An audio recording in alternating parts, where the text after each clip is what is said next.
Hola hermanos, un cordial saludo como siempre de mi casa. Seguimos con el tema de la iglesia, hoy la segunda parte y otra vez la noticia de que ya está disponible mi libro sobre la iglesia. La iglesia, ¿qué es? ¿Cómo debería ser? Ya vimos en la primera parte que hay mucha controversia respecto a lo que es o debería ser la iglesia, y hemos decidido acercarnos al tema de la iglesia netamente, únicamente de lo que nos revela el Nuevo Testamento.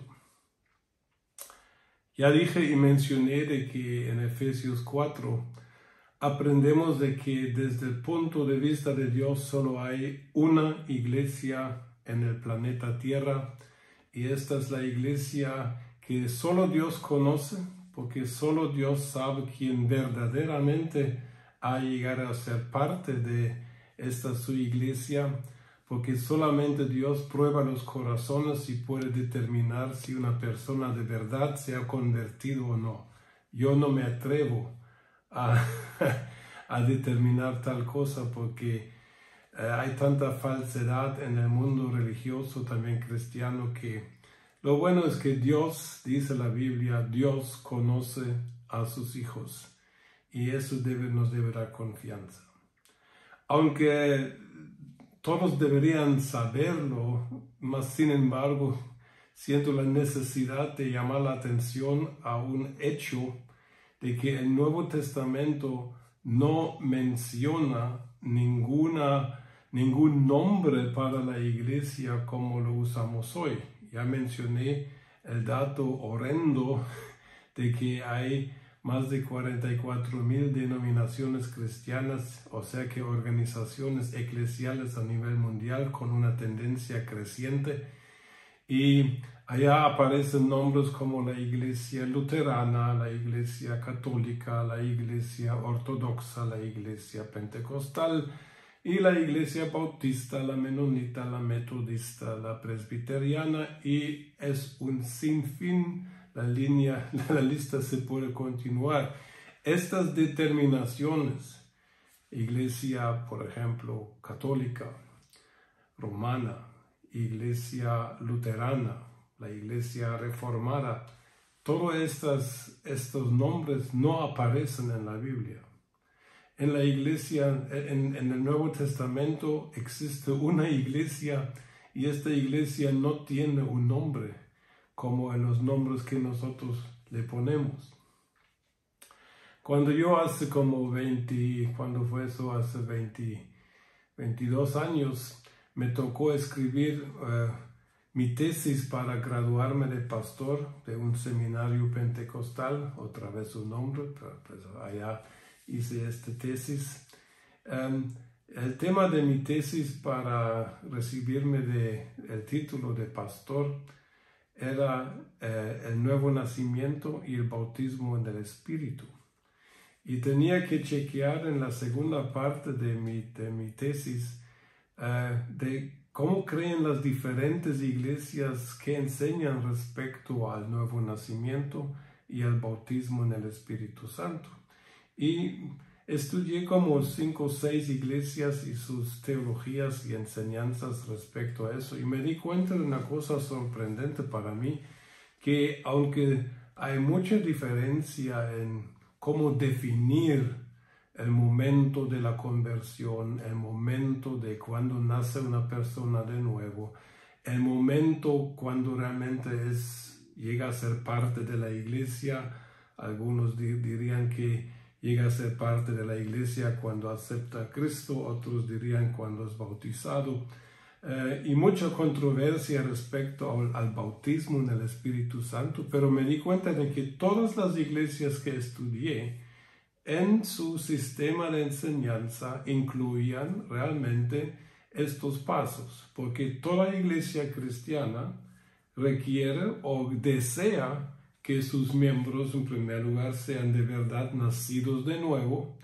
que sean bautizados en algún punto, que sean bautizados en agua y que luego sean bautizados también en el Espíritu. Ahora las diferentes iglesias lo enseñan muy diferente de cómo y cuándo se debería dar estas etapas en la vida cristiana, mas sin embargo todos están unánimes en el deseo de que desean tener gente de verdad convertida, nacida de nuevo y llenos del Espíritu Santo. Ese es el deseo incluso en la Iglesia Católica Romana, en la Iglesia Presbiteriana, en todas. Entonces estos nombres, ¿de dónde vienen? Estos nombres vienen de que como la iglesia iba creciendo y la gente iba estudiando y poco a poco iban encontrando cosas que no encontraban en su iglesia, pero que sí encontraban por ejemplo, en la Biblia, en el Nuevo Testamento. Entonces se formaron grupos que llegaron a enfatizar cierto punto de la enseñanza total de la iglesia y empezaron a distinguirse de los demás enfatizando un punto. Ahora, en descubrir un punto que se ha perdido, redescubrir una enseñanza que se ha desatendida por siglos o por décadas, eso no es nada malo. Eso sucede en la Biblia también. En Israel se les olvidaba a veces celebrar la Pascua por siglos, pero lo malo que en estos movimientos es siempre de que se redescubre algo que está en la Biblia. Por ejemplo, en la década de los 60 del siglo pasado, se redescubrieron los dones sobrenaturales del Espíritu Santo y surgió el llamado movimiento carismático, primero en la Iglesia Católica y luego en otras iglesias también. Y se descubrió de que la Iglesia tiene dones sobrenaturales como el hablar en lenguas, la sanidad de enfermedades, palabra profética, y todos estos dones se volvieron a descubrir, pero en lugar de realmente añadir lo perdido a la iglesia existente, muchas veces se formaron grupos nuevos y se empezaron a distinguir de los otros grupos y, en el peor caso, hablar mal de los otros grupos. O sea que los grupos carismáticos hablaban mal de los grupos no carismáticos porque ellos no hablaban en lenguas, y los que no hablaban en lenguas hablaban mal de los que hablan en lenguas y cosas por así. Pero si vamos a la Biblia, si vamos al Nuevo Testamento, todos estos aspectos están existentes y deberían ser parte de lo que es, desde el punto de vista de Dios, la iglesia normal. O sea que, para ser bien claro en eso, la palabra católico quiere decir universal. O sea que toda iglesia que quiere ser iglesia de parte de Dios tiene que ser universal, porque la iglesia es para todo el mundo. Toda iglesia tiene que ser evangélica porque se tiene que basar en el evangelio, lógicamente. Toda iglesia debería ser bautista porque el bautismo definitivamente, según la palabra de Dios, es la entrada a este cuerpo místico pero muy real que es la iglesia de Jesucristo.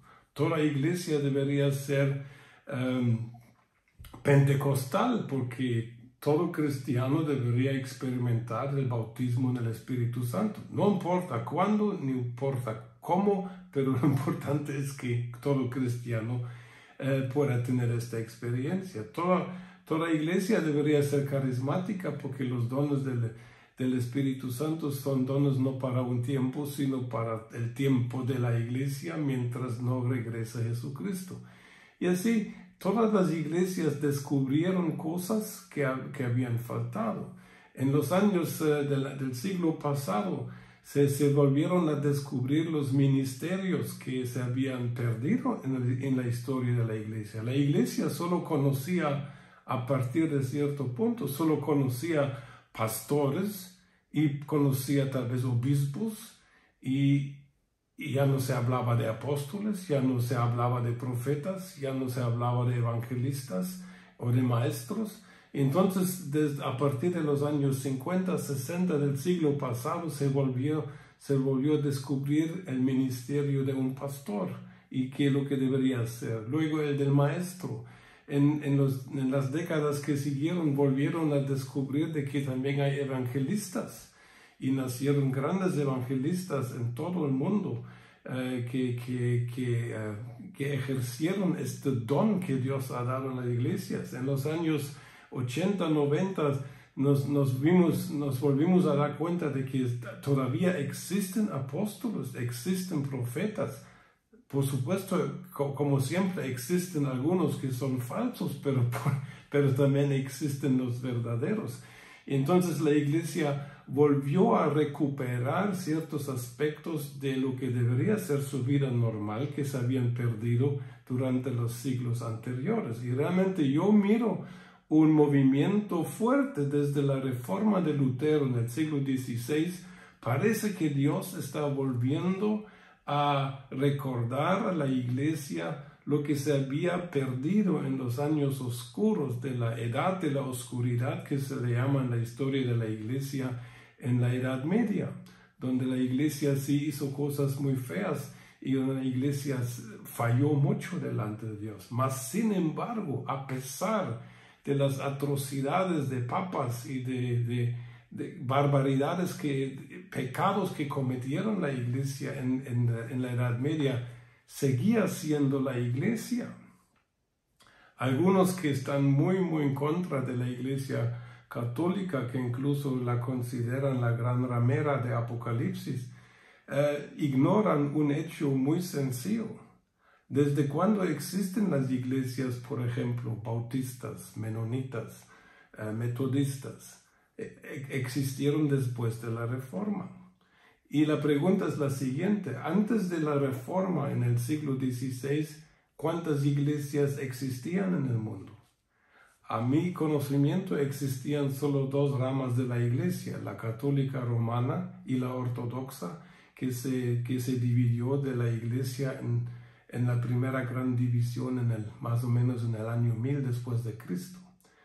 Entonces, cuando llegó la Reforma con Martín Lutero y Juan Hus en Chequia y Wycliffe en Inglaterra y todos estos personajes que volvieron a la iglesia a su camino verdadero, pero ¿quién llevó la antorcha del Evangelio por todos estos siglos?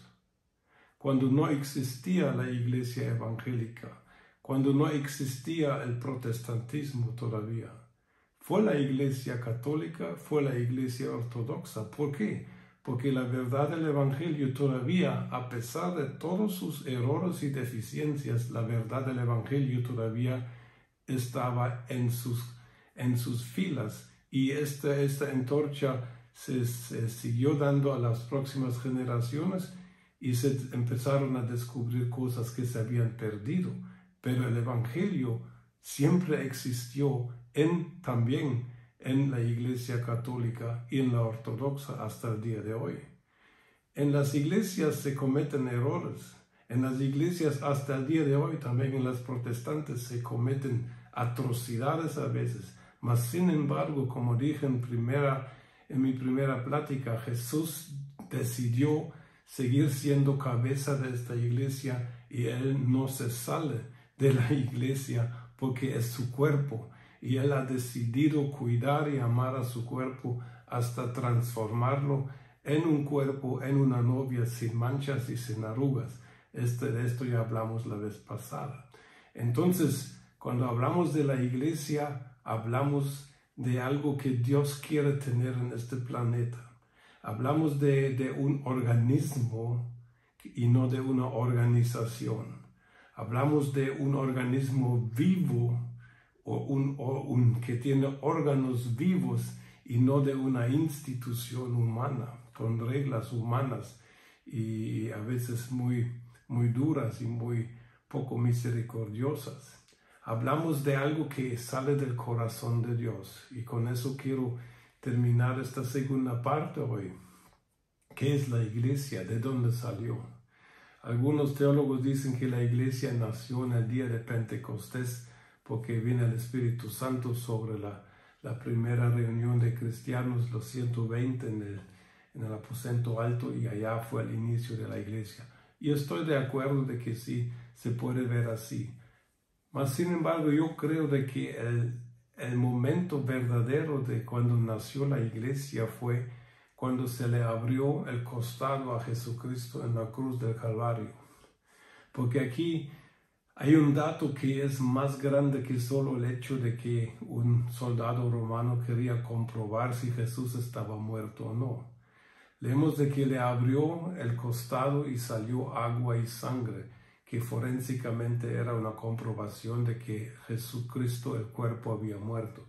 Pero espiritualmente hablando, esta abertura del costado de Jesús era algo mucho más grande y mucho más precioso que solamente una prueba médica. Porque aquí nació la esposa del Cordero, aquí nació la esposa del postrer Adán. Al primer Adán, dice en Génesis, Adán recibió su esposa porque Dios abrió el costado de Adán y extrajo, dice, la costilla, y de la costilla de algo que salió de Adán, cerca del corazón de Adán, no cerca del pie ni cerca de otra parte, sino que cerca del corazón, Dios extrajo algo del cuerpo del primer Adán y formó a Eva y se lo dio como esposa.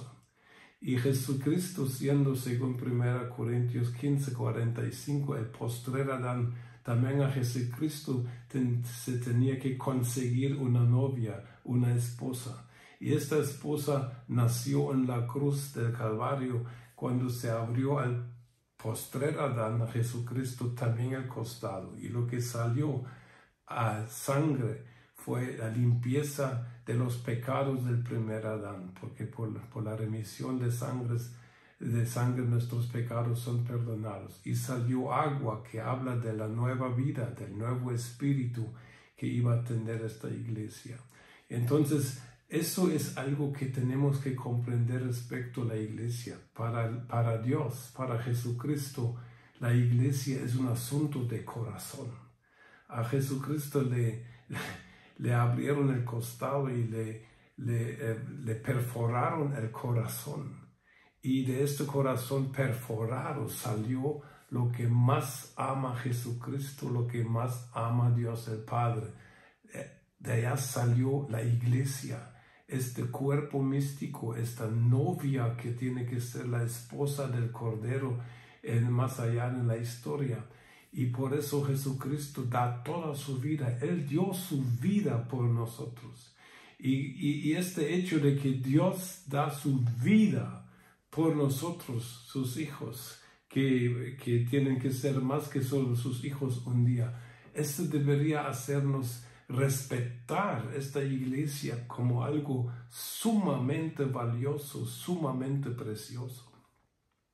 Y vemos de que la preciosidad de la iglesia desde el punto de vista de Dios es tan grande, es tan alto, que realmente es un delito, es algo muy, muy malo en los ojos de Dios cuando nosotros hablamos mal de otras personas por quienes Jesucristo también ha muerto en la cruz. Porque cuando a Jesús se le abrieron el costado, allá salió la salvación y salió la nueva vida para todos los que quieran creer en Él y llegar a ser su novia y llegar a ser su esposa más adelante. Allá nació desde el corazón de Dios, salió la iglesia. Y por eso nosotros deberíamos honrar la iglesia lo más que podamos. Deberíamos luchar por la unidad de la iglesia lo más que podamos. Deberíamos tener un muy alto aspecto de lo que es ser miembro de esta iglesia, y también en los que no nos parecen como nosotros les gustaríamos que fueran. No, a Dios es su corazón, es parte de su corazón cuando hablamos de su iglesia. Y termino nada más con algo que me ha llamado la atención a mí hace unos años. En las parábolas de Mateo 13, donde habla del tesoro escondido en un campo y de la perla preciosa, muchas veces se ha predicado de que Jesucristo es el tesoro escondido y de que Jesucristo es la perla preciosa, la cual motivó a este comerciante a venderlo todo y comprarla. Pero bíblicamente hablando, esto no puede ser. Nosotros no podemos con nada en el mundo, nosotros podemos comprar a Jesucristo. Y aunque vendiéramos nuestra vida y aunque diéramos nuestra vida, nosotros nunca jamás podríamos comprar lo que Jesucristo hizo por nosotros. Al contrario, en 1 Corintios 6:20 habla de que nosotros fuimos los comprados. Jesucristo fue el que vendió todo y dio toda su vida con tal de comprarnos a nosotros. Nosotros somos el tesoro escondido en el campo por el cual Jesucristo dio todo y su vida. Nosotros somos la perla preciosa, la cual Jesucristo consideró digna de venderlo todo, de renunciar incluso a sus privilegios del cielo. Según Filipenses 2, Jesús renunció al cielo con tal de comprarte a ti y comprarme a mí en la cruz del Calvario a precio de su propia sangre. Porque una perla, hablando la verdad, es que una perla se construye o una perla es creada cuando una basurita se mete a una concha. Y entonces la concha empieza a encerrar esta basurita y forma la perla alrededor. Una perla inicia con una pequeña suciedad. Por eso Jesucristo no puede ser la perla preciosa, porque en Jesucristo no hay absolutamente nada de maldad. En nosotros sí, porque nosotros éramos los malos y Jesucristo arregló nuestra maldad, nos perdonó y nos convirtió en algo precioso, porque Él vio la preciosidad de nuestra vida desde antes de que nosotros estuviéramos conscientes. Dios nos ama desde que éramos pecadores, dice Romanos 5, 8 a 10. O sea que si para Dios nosotros somos tan preciosos, si para el sumo sacerdote en su techo tenía este pectoral con las 12 piedras preciosas que representaban el pueblo de Israel, un pueblo rebelde, lleno de pecado, mas sin embargo Dios quería comunicar: en mis ojos son preciosos, en mis ojos son perfectos.